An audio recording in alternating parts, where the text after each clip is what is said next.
ఉండెను. అతని చేత యెహోవాయే సిరియా దేశమునకు జయము కలుగజేసి ఉండెను గనుక అతడు తన యజమానుని దృష్టికి గనుడై దయ పొందిన వాడాయను. అతడు మహాపరాక్రమశాలి అయి ఉండెను గాని అతడు దేవునికి మహిమ కలుగును గాక. ఎవరంట చూస్తుంది కదా, కుష్ఠరోగి. కుష్ఠరోగి ఎక్కడ ఉండాలి? ఊరు అవతల ఉండాలి కదా. దేవునికి మహిమ కలుగు. ఎక్కడున్నాడు ఈయన? రాజ్యంలోనే ఉన్నాడు. ఎందుకున్నాడు అంటే అబద్ధం ఆడుతూ ఎవరికి కూడా చెప్పలేడు. ఏమని? నాకు కుష్ఠరోగం ఉంది అని. ఒకవేళ చెప్తే ఏం చేస్తారు వాళ్ళు? ఊరి అవతలకి పంపించేస్తారు. రాజు ఇక్కడ అబద్ధం చెప్తుండు. అయితే ఏం చేసిండు?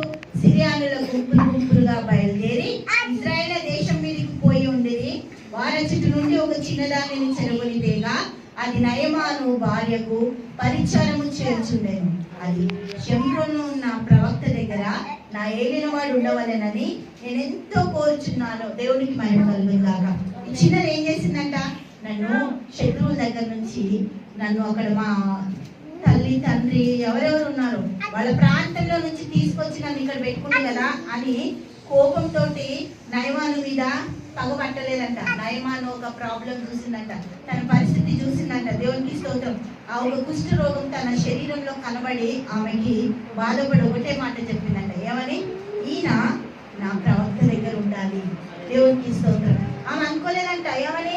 అరే నన్ను తీసుకొచ్చేసిండు, నాకు నా వాళ్ళనేటోళ్ళు లేరు, నన్ను దాసిలాగా తెచ్చి నన్ను బాధపడలేదంట. ఆమె ఒకటే అన్నంట, నా యజమానుడు ఎక్కడ ఉండాలంట? నా ప్రవక్త దగ్గర ఉండాలని భార్యకు వచ్చి నిజం చెప్పిందంట. నయమాన్ ఏం చేసిండు? అబద్ధం ఆడి రాజు దగ్గర పరాక్రమశాలిగా ఉంటుండు. ఎవరికి చెప్పలేదు కుష్ఠరోగం వచ్చిందని. కానీ ఈ చిన్నది గుర్తుపట్టిందా లేదా? దేవునికి స్తోత్రం.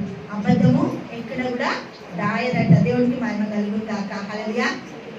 ఇక్కడ మనము గెహెజీని చూద్దాం. దేవుడికి మహిమ కలుగును గాక. 13వ వచనం చూద్దాం. 2 రాజులు 5వ అధ్యాయము 13వ వచనం. అయితే అతని దాసుల్లో ఒకడు వచ్చి, నాయన ఆ ప్రవక్త ఏదైనా ఒక గొప్ప కార్యము చేయమని నియమించిన ఎడలా నీవు చేయకుండువా? అయితే స్నానం చేసి శుద్ధుడవు కమ్మను మాట దానికంటే మేలు కాదా అని చెప్పినప్పుడు అతడు పోయి దైవజనుడు చెప్పినట్టు యోర్దాను నదిలో 7 మార్లు మునగగా అతని దేహము పసిపిల్లల దేహము వలె ఆయను, అతడు శుద్ధుడాయను. అప్పుడు అతడు తన పరివారంతో ఒక దైవజనుని దగ్గరికి, దేవునికి స్తోత్రం, తిరిగి వచ్చి అతని ముందర నిలిచి, చింతగించుము, ఇశ్రాయేల్లో ఉన్న దేవుడు తప్ప లోకమంతటను మరి ఏ దేవుడు లేడు. దేవుడికి మహిమ కలుగును గాక. ఆయన నిరూపించుకున్నట్ట. ఏమని? ఆ యోర్దాను నదిలో మునిగి లేచినప్పుడు ఆయన ఒక శరీరం అంతా కూడా కుష్ఠరోగం పోయి చాలా మంచిగా అయిపోయిందంట. ఆయన ప్రవక్త దగ్గరకు వచ్చి మాట చెప్తుంది. ఏమని? దేవుడు తప్ప లోకమంతటను మరి ఒక దేవుడు లేడని నేను ఎరుగుదును.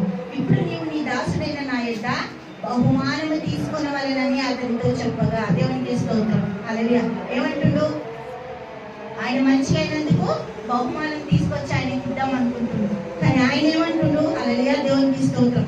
ఎలీషా ఎవరి సన్నిధిలో నేను నిలవబడి ఉన్నానో ఇశ్రాయేలు దేవుడైన యెహోవా జీవము తోడు నేనేమి తీసుకొనని చెప్పాను.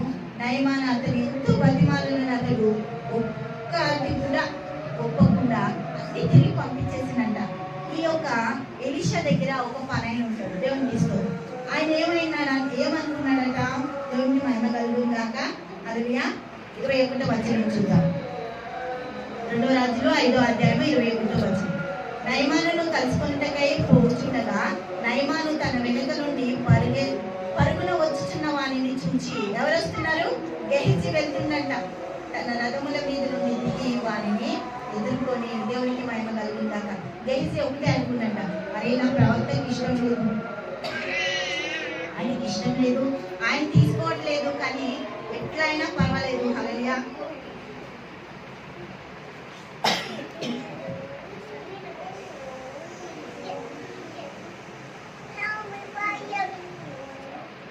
మనం 20వ వచనం చూద్దాం ఒకసారి.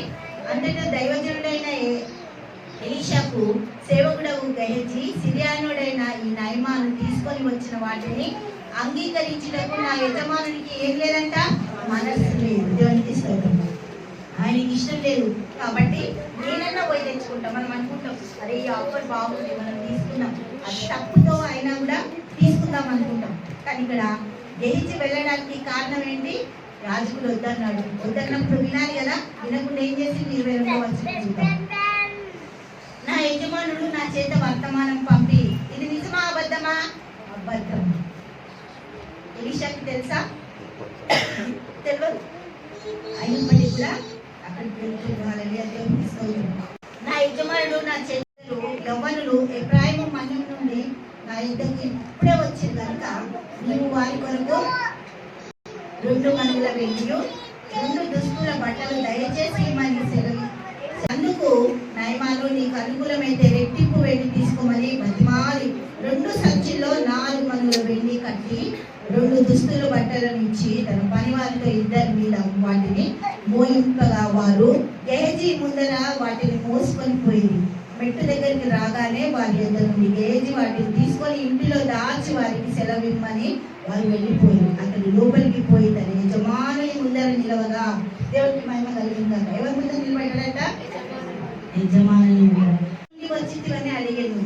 అందుకు వాడు, నీ దాసుడైనా నేను చెడికి పోలే, నేను ఇన్నే ఉన్నా అంటు. ఏమంటుండు? అబద్ధం ఆడుతున్నాడు. అబద్ధం ఆడిన ప్రభా, నీతిని బట్టి వందనాలు ప్రభా, నీ మేలను బట్టి వందనాలు. నీ బిడ్డలకు కావాల్సిన మంచి జ్ఞానం, తెలివి, ఆలోచన, తలంపులు నింపుదలకు చెల్లిస్తుంటారు. యేసుక్రీస్తు నామములో బిడ్డలందరినీ నీకు అప్పగిస్తూ ప్రార్థిస్తున్నాము తండ్రి. ఆమేన్, ఆమేన్.